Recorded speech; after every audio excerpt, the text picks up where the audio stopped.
It's the real news. I'm Aaron Mate. Venezuela is in political crisis, and now President Trump has weighed in, saying he's not going to rule out a military option. We have many options for Venezuela. And by the way, I'm not going to rule out a military option. We have many options for Venezuela. This is our neighbor. This is, we're all over the world. And we have troops all over the world in places that are very, very far away. Venezuela is not very far away, and the people are suffering, and they're dying. We have many options for Venezuela, including a possible military option if necessary. Governments across Latin America have rejected Trump's comments, even many that have been harshly critical of Venezuelan President Nicolas Maduro. But the White House doesn't appear to be backing down. Vice President Mike Pence is currently on a swing through Latin America, and he said this today in Colombia. A failed state in Venezuela threatens the security and prosperity of our entire hemisphere and the people of the United States of America.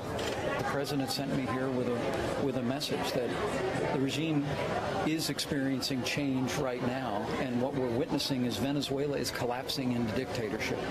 And the United States is going to continue to send a message of resolve and determination. We're going to continue to bring all of the resources of our nation to bear. And the president said we have many options with regard to Venezuela to ultimately make it possible for the people of Venezuela to see their democracy restored. I'm joined now by Colonel Lawrence Wilkerson, former Chief of Staff for Secretary of State Colin Powell, currently a distinguished professor at the College of William and Mary. Colonel, welcome. Good to be with you. Your response to Trump's comments, he says we're all over the world and Venezuela is not that far, and so we're not going to rule out a military option. Two thoughts came to my mind when I heard him say that not too many hours ago, coming back from Chicago, actually. First, that I was surprised. I wouldn't be surprised, let me put it that way, if Donald Trump said there was a military option for Charlottesville, Virginia. That's how absurd this man is. Second, his comment, we have military all over the world, is really farcical, because we do have military bases all over the world, but we certainly do not have substantial military forces all over the world. We don't have substantial military forces in terms of the kind that would intervene in a place like Venezuela at all. We have very few land forces. And so he's got them committed now to NATO. He's got them committed to the South China Sea. He's got them committed to Syria and Iraq. He's got them committed to any number of places in the world. I beg to differ with the commander-in-chief. There aren't that many military forces. And the last thing I would say, not related to either of those two, I think very valid points, is that this really rings poisonously, dangerously, ominously, and even nefariously in the Western Hemisphere, because leaders in the Western Hemisphere, from Chile all the way up to Mexico, know that the United States policy in the past has been one of intervention.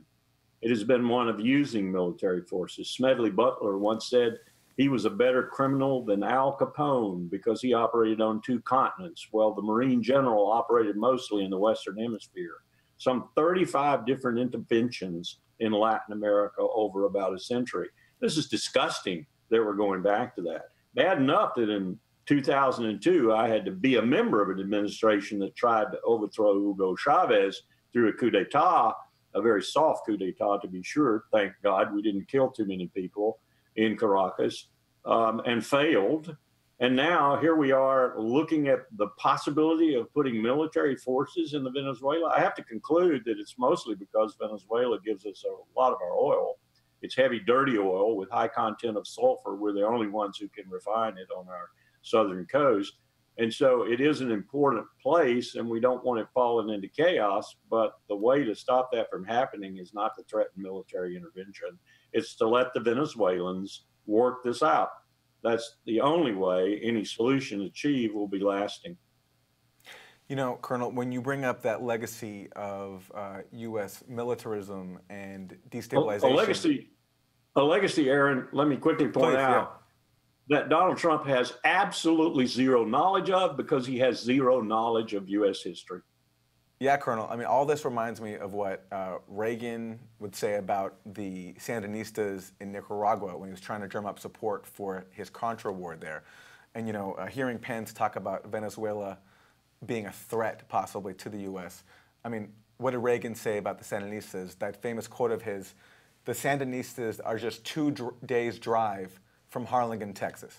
This is the kind of exaggeration that American presidents are wont to make from time to time, but Trump seems to be the absolute best at it.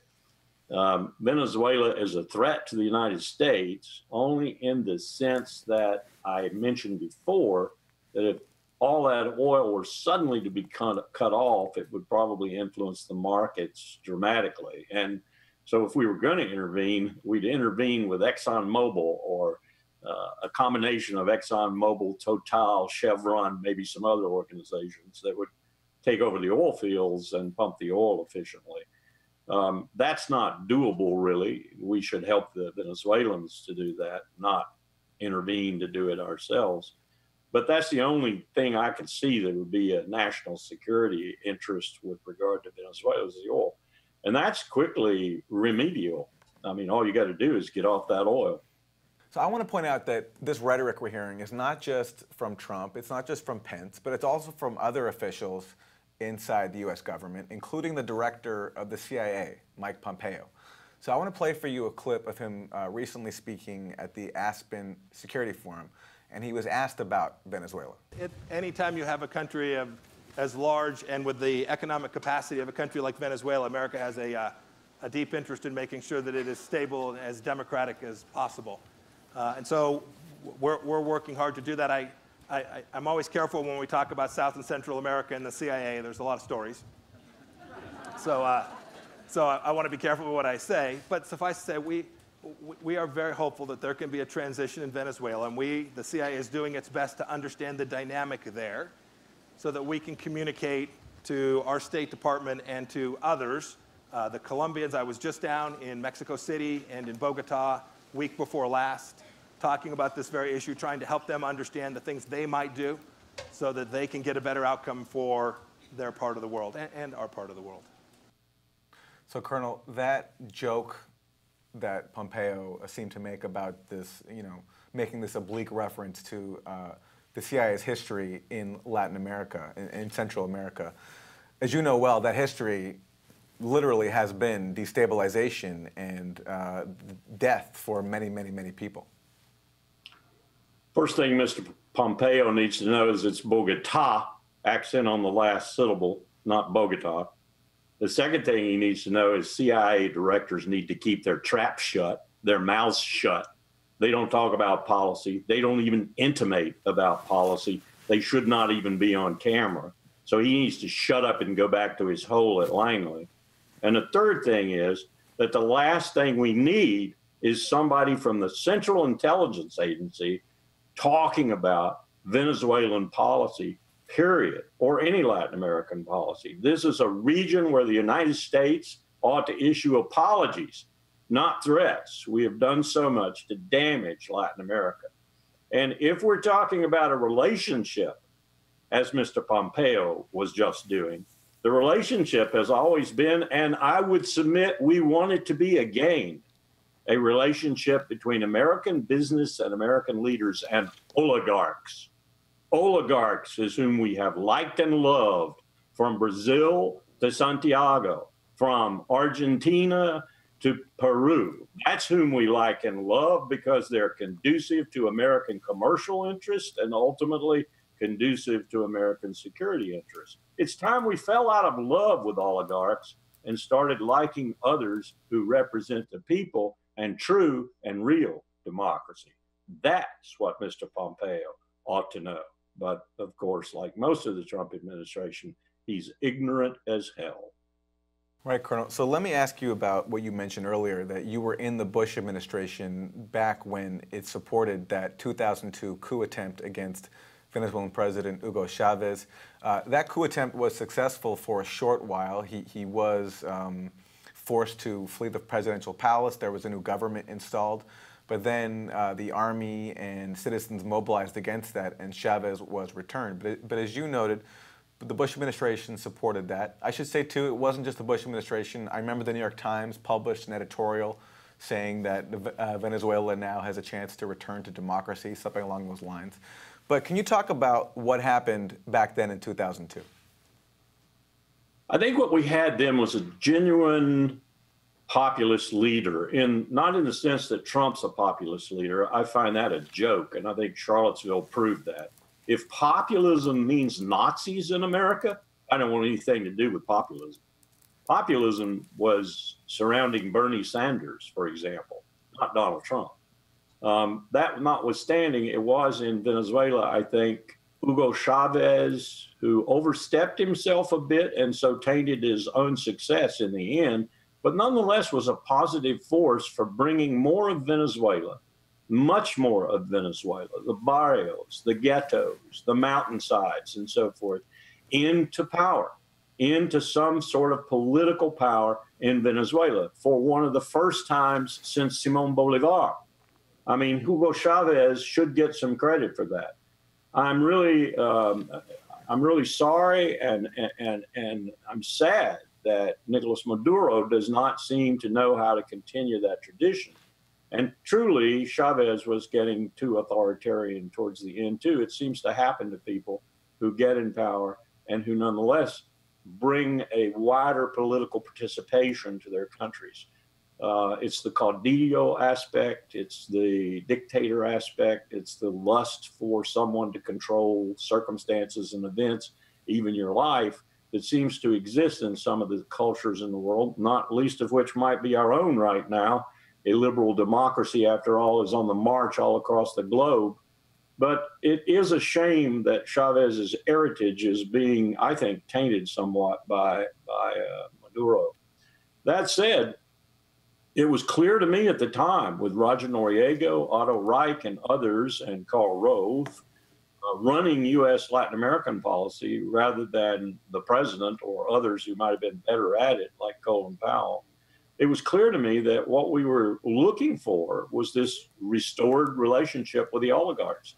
We're very comfortable with the 5% of the people in Latin America who own all the money and all the business and everything else. We're very comfortable with them. We recognize them because they look a lot like our people, our oligarchs, our plutocrats.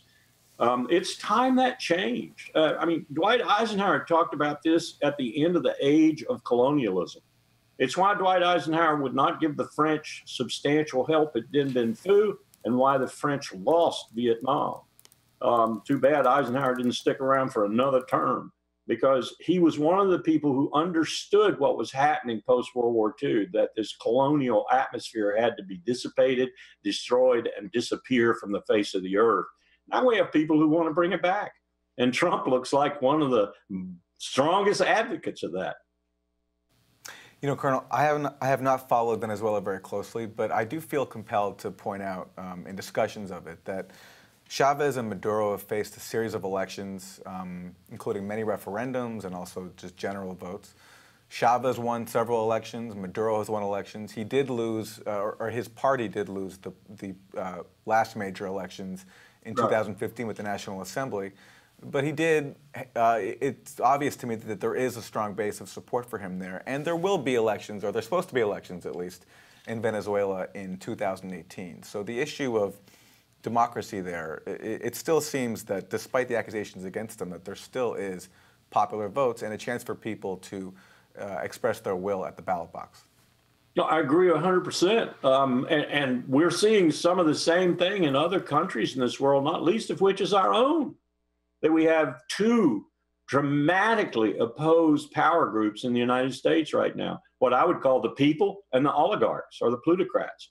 And a lot of the people, sad to say, are arrayed on the side of the plutocrats, on the side of the oligarchs, because they think that's where their bread's buttered, or they mistakenly think that those oligarchs, those plutocrats, support them on religious and social issues that have really nothing to do with their lives materially.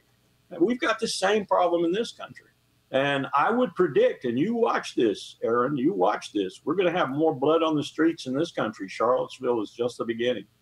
And Venezuela is having the same problem. And as you point out, there are probably more people in Venezuela by a factor of probably 2 to 1, even now today with all the mess there, that support the Chavez experiment, the Maduro continuation of it, than there are who don't support it.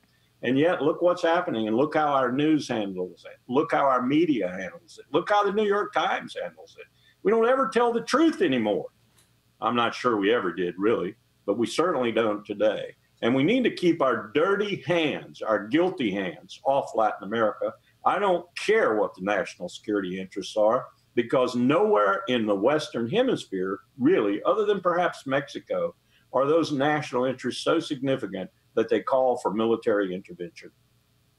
Colonel Lawrence Wilkerson, the former Chief of Staff for Secretary of State Colin Powell, currently a distinguished professor at the College of William and Mary.